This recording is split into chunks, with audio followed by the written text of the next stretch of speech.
Trinatraidor tayo ng mga yan, sabi ni Enrico. Talaga pong hindi natin maiwawaglit sa isipan natin yun, mga kababayan. Lalo na po, mga boss chief amo, sir, yung kanilang pogo, no?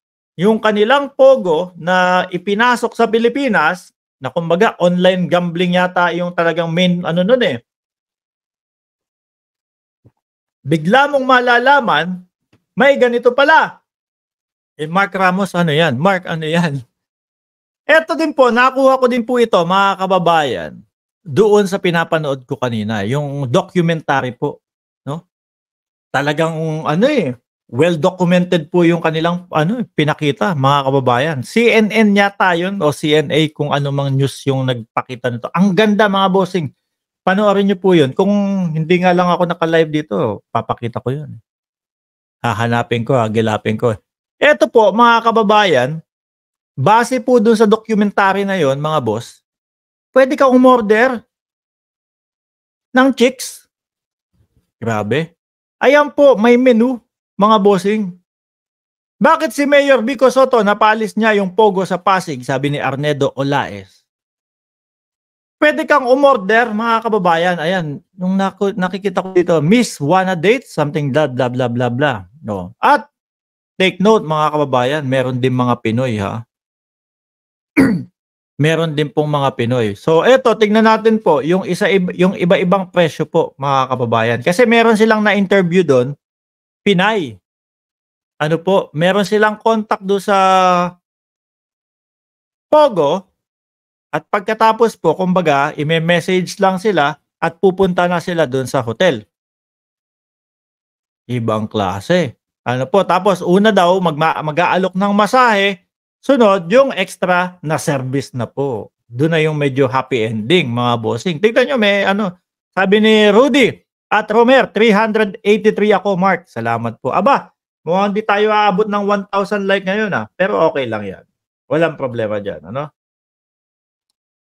Kaya nga, sir, may kaso sila, human trafficking, sabi ni Mario Macalindol. Miski 500, paabutin natin yung like. Anyway, Chinese, ayan, nasa ibabaw. Karamihan din po doon, Chinese no? Biruin mo, mga kapwa pa po nila yan, mga bossing, ano? Mga kapwa pa po nila yan.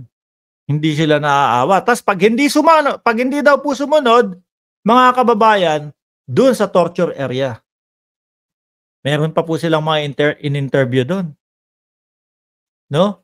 Merong agency na parang ginagawa din sa atin. May mga agency po, mga kababayan, nakakausap sa kanila doon, and after, sasabihin ganito, sa online casino kayo magtatrabaho, bla bla bla, ang kaharap nyo, camera. Tapos pagdating na po dito, o sa Pilipinas, mga kababayan, iba na po yung trabaho. So niloloko po talaga sila.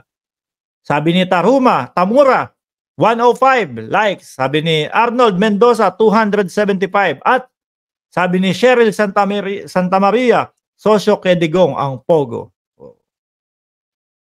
Isa pang nahalungkat ni Senator Risa Ontiveros dito po sa tungkol sa Pogo, mga kababayan.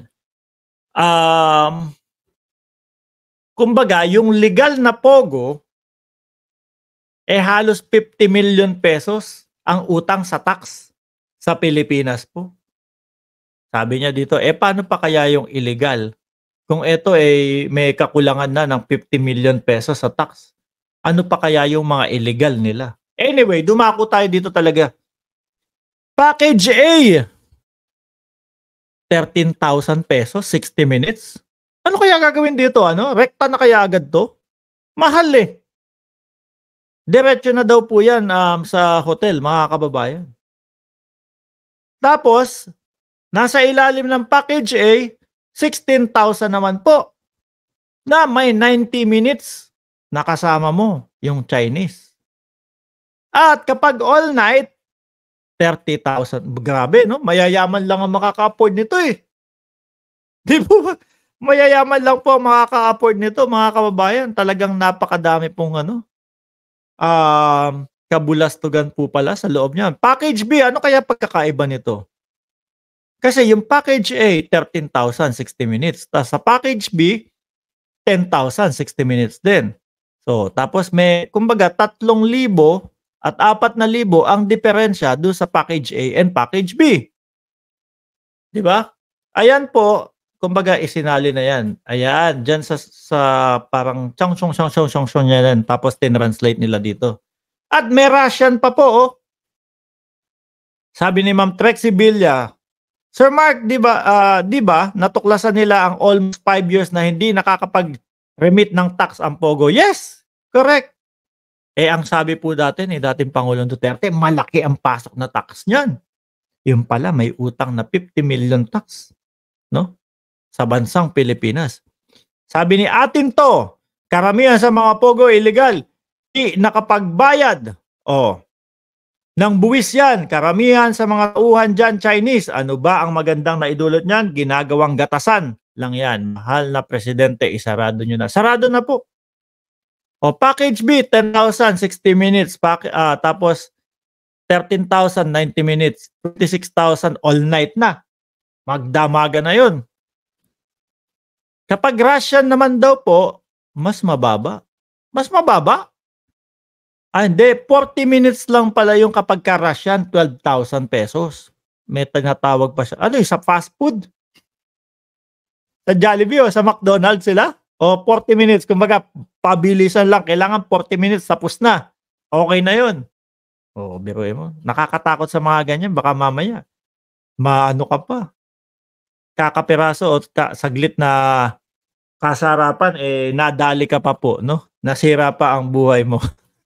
Mark, maganda ang umaga ko ngayon dahil sa siyempre, salamat Kap ninyo. Diyan ka lang, manood ka lang, ha? Okay? Inihintay ka din namin mag-live Hindi mo ba ila-live yung mga nakasuhan Kap ninyo? Hinihintay naming asarin mo sila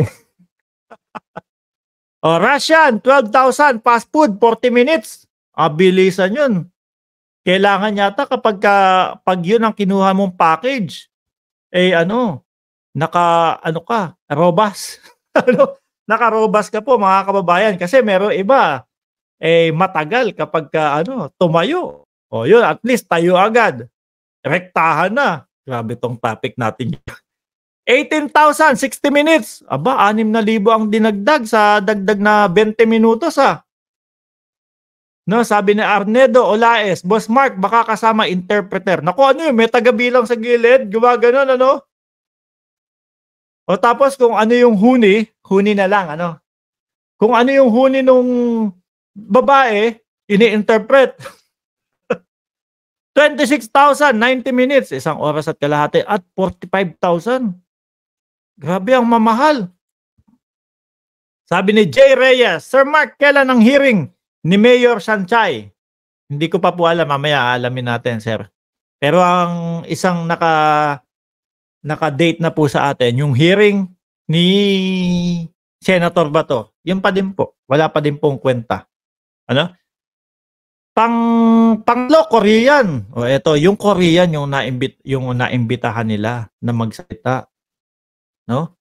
Sabi nga, gusto ko nang umuwi pero sabi nila, ang Pogo daw, sabi nung in-interview na kung di ako nagkakamali, Korean ba yun o Taiwanese or kung ano. Gusto ko nang umuwi. Kaso sabi nila, eto daw Pogo, merong pumapadrino. Merong pumapadrino na government opisyales. Sabi niya, paano kung sasabihin ko na tatakas na ako o kung tatakbo ako, tapos gobyerno din ang sa akin. Ibabalik din ako ng gobyerno. Mabuti po, mga kababayan, at nalaglag sa kamay ni Senator Risa Hontiveros. So, kaya nga po, nagkaroon na at nakita na at nabuksan na itong Pogo na ito. At sarado. Diba? Korean. Biruin mo, pati Korean. 13,000, 60 minutes. 16,000, 90 minutes. 32,000, all night. Ibang klase. Ayan po mga kababayan, yung pinapakita po natin yan, eto dun sa listahan nila, in-check talaga Tapos isinalin po, in-interpret po sa English para pumaliwanagan at maintindihan po yung balita tungkol dito. Ano po? Ba't hindi kaya nakita ni Yung Pogo dun sa yung Pogo dun sa Banban, umabot ng 5 taon, hindi nakita ni Mayor. Nakapagtataka, mga kababayan. Nakapagtataka. Ayaw talaga ni Xi Jinping ng pogo sa sa Pilipinas. Kaya sila naging manipulate. Sa China po kasi mga kababayan, 100% bawal yung mga sugal-sugal na ganyan. Di ba po, Mami Terry? 449 like ako. O yan, sabi niya. Kanina po yung like na pang 451. Shout out po sa iyo. Sana imbestigahan din yung naglilipa ng mga online casino endorse ng mga content. Ayun ang isa pa, no? Na talagang isang beses nasabi na po natin dito yun eh. Yung mga content creator, biruin mo. Sasabihin nila, influencer kami. Kung magtawagan pa, tayo bilang influencer, ganito, ganyan. Tapos makita mo, bandang dulo nung kanilang mga vlog, ganito lang po ang pagtaya dito, no? Lahat po nananalo sa ganito. Naku po, wag po kayong maniniwala sa mga ganon. Ang tsansa nyo po na manalo sa isang sugal ay napakaliit po. Baka wala pang 20%. Ang lagi lang pong mga nananalo dyan, mga kababayan, yung mismong mga nagpapasugal. Okay? Kaya kung sakali, iisipin nyo na maglibang na lang kayo, mag-sports na lang kayo. Kesa maubos lang po ng walang katuturan yung mga pera ninyo sa pagsusugal. Okay? Ano po yan? Lalo na kapag kayo nagne-negosyo, naku, wag. Madadamay po ang inyong negosyo dyan. Okay? Sabi ni Ma'am Josepina, Buena. Good morning, Mark. Watching from LA, California. Alisandro Arevalo, 453 like. Yung mga vloggers na nagtatanggol kay PBBM, ang gagandang lalaki. Ay, salamat po. Kap ninyo, totoo ba yung sinabi ni Ma'am Imelda? Oh. Coach Jarrett, Mike Cervera, Mark Ramos, ayan, dalawa po na yan. Panigurado po talaga. Kaya kahit anong ginagawa ni Duterte para hindi madiskubre ang mga kablastugan niya, imagine ilang milyong salapi ang nakamkam ng visit na yan. Sabi ni Heart Aglo. Ayan. Bisdak TV 454. Mga boss, Chief Amo, sir. Ano po? Ayan ang ating 5 topic sa araw na ito, mga kababayan. No, Antonio Perpignan, 453. Mga kababayan, 712 users na nanonood po. Huwag niyo pong kalimutan na i-like, no? Tapos i-comment niyo na lang po diyan sa comment section. Ayan, sumagot si Kap Ninyo. Sabi ni Kap Ninyo Barsaga, yes, true. Kaya nga kita minahal kasi gwapo ka. Salamat, Kap. Ano? Baka talaga. Malupit ka. Oh. And huwag niyo pong kalimutan na i-subscribe ang channel na ito. Konting-konti na lang. Ilan na lang ba tayo? Ano? Kasi nakikita ko po, mga bossing, doon sa subscribers natin, bago ko matulog, hindi, umaabot ng 1,500 per day ang tinataas ng subscriber natin 1,900, 191,500 na tayo ngayon. Ibig sabihin, 8,500 na lang. At 200,000 subscribers na tayo, mga bossing. Ay, nako, salamat po. Pag naabot natin yan, ako naman ang bubuelta sa inyo. Yung sinasabi ko po sa inyo, napipili tayo ng 20, no? Na subscriber dito sa ating channel. 20. Kahit tagi-1,000, kahit papaano, pangkapin nyo yun. Hindi yung kami lang yung binibigyan nyo. Kami naman magbibigay sa inyo, okay? 20 subscriber, miski tagi-1,000 po. Pangkapin ninyo. Muli po ako'y magpapaalam na. Maraming salamat. Huwag kalimutan mag-like and mag-subscribe para po lagi kayong updated dito sa ating channel. Paalam po hanggang sa muli.